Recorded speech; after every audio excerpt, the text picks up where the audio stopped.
اعوذ باللہ من الشیطان الرجیم بسم اللہ الرحمن الرحیم۔ آج ہم سورہ الانفطار پڑھیں گے۔ آغاز کرتے ہیں۔ اذا جب، السماء آسمان، انفطرت پھٹ جائے گا، جب آسمان پھٹ جائے گا۔ وا کا مطلب اور، اذا جب، الکواکب ستارے، انتصرت بے نور کر دیے جائیں گے۔ ستارے رات کو دیکھتے ہیں نا، چمکتے ہوئے ہوتے ہیں، تو جب ستارے بے نور کر دیے جائیں گے۔ وَإِذَا اور جب، البحار سمندر، بحر کی جمع بحار۔ وَإِذَا البحار اور جب سمندر، فجرت بہہ نکلیں گے، یعنی اپنی حدوں سے باہر نکل جائیں گے۔ وَإِذَا القبور وا کا مطلب اور، اذا جب، القبور قبروں میں سے، بعثرت قبریں اکھاڑ دی جائیں گی، یا قبروں میں جو کچھ ہے وہ نکال دیا جائے گا۔ وَإِذَا القبور بعثرت اور جب قبریں پھاڑ دی جائیں گی۔ عالمت عالمت کا مطلب جان لے گا، نفس ہر نفس، ما وہ جو، قدمت جو اس نے آگے بھیجا۔ قرآن پاک میں جگہ جگہ یہی الفاظ استعمال ہوئے ہیں کہ قیامت کے لیے جو سامان اکٹھا کر رہا ہے، آخرت کے لیے جو بھیج رہا ہے، اس میں قدمت کا لفظ یوز ہوتا ہے، جو اس نے آگے بھیجے۔ وا اور، اخرت جو اس نے پیچھے چھوڑا۔ ہر نفس جان لے گا جو اس نے آگے بھیجا اور جو اس نے پیچھے چھوڑا۔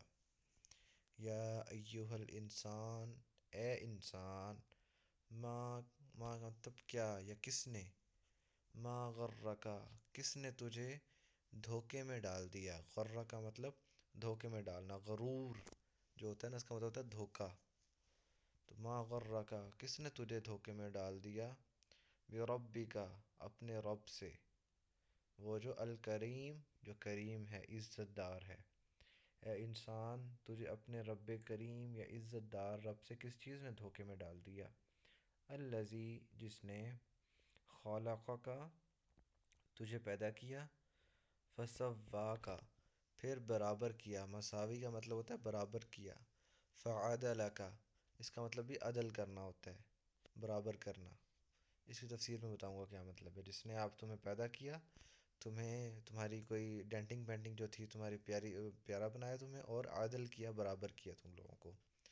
فی کا مطلب میں، ای کا مطلب جس میں بھی، ای صورت جس صورت میں بھی، ما شاء جس نے چاہا، رکبک مرکب بنایا، جس شکل میں بھی، جس شیپ میں بھی تمہیں چاہا پھر اس نے بنا دیا۔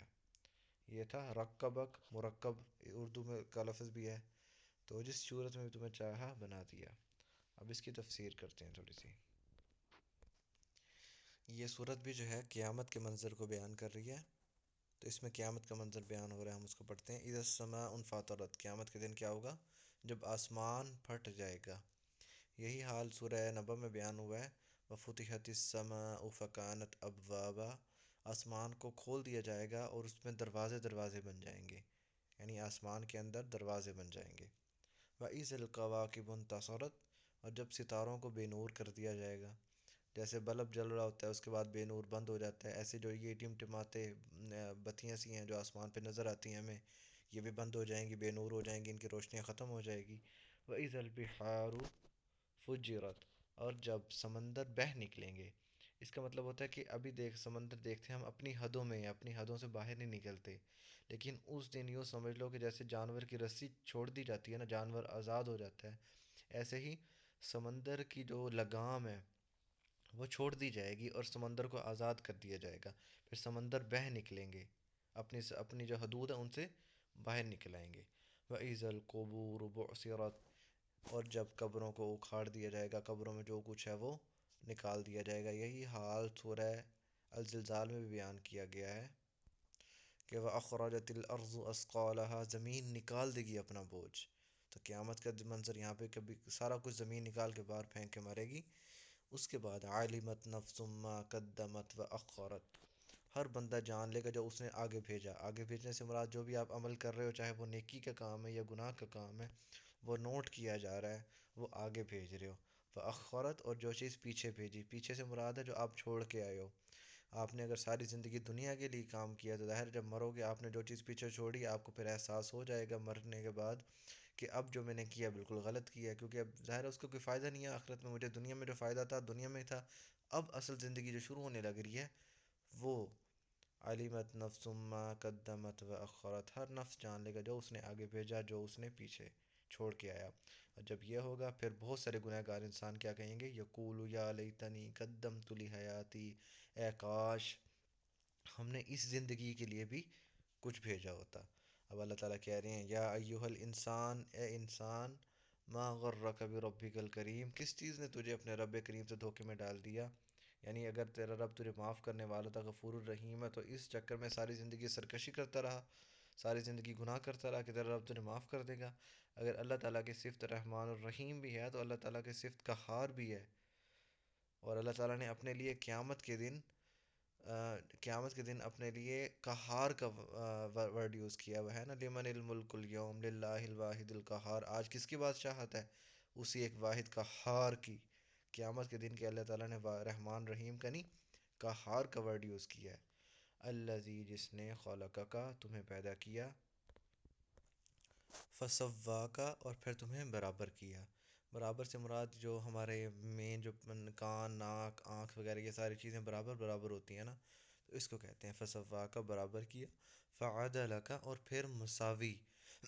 عدل سے مراد یہ ہے کہ تمہیں ایک درمیانہ بنایا، نامکمل روبوٹ بنا دیا اپنے حکم کا کہ تم صرف میرے حکم کی وہ کرو گے، نہ تمہیں بالکل آزاد چھوڑ دیا کہ تمہاری لگام، تمہیں ایک درمیانہ سا متوازن بنایا ایک وسط کر کے، تاکہ کچھ مرضی تم اپنی بھی کرو اور کچھ مرضی میری کرو، لیکن وہ اپنی مرضی بھی وہی کرو جو میرے حکم کے مطابق ہو، لیکن ایک درمیانی مخلوق بنایا، انسان چاہے تو گناہ بھی کر سکتا ہے، چاہے تو اپنے آپ کو اللہ کے حکم کے مطابق بھی کر سکتا ہے۔ فی ای صورت ما شاء رکبک، پھر اللہ تعالیٰ نے کہا جس صورت میں میں نے تمہیں چاہا بنایا۔ جو لوگ دوسروں کا مذاق اڑاتے ہیں شکل کے پیچھے، کسی کا مطلب دانے ہیں یا کسی کا کچھ ہے، تو وہ اس آیت کو ذہن میں رکھ لیں کہ اللہ تعالیٰ کیا کہہ رہا ہے، فی ای صورت ما شاء رکبک، اللہ جسے چاہتا ہے جس صورت میں چاہتا ہے پیدا کرتا ہے، اگر تم اس کا مذاق اڑاؤ گے شکل کا تو در حقیقت تم اللہ کا مذاق اڑا رہے ہو۔ باقی انشاءاللہ نیکسٹ پارٹ میں پڑھتے ہیں۔ وما علینا الا البلاغ المبین۔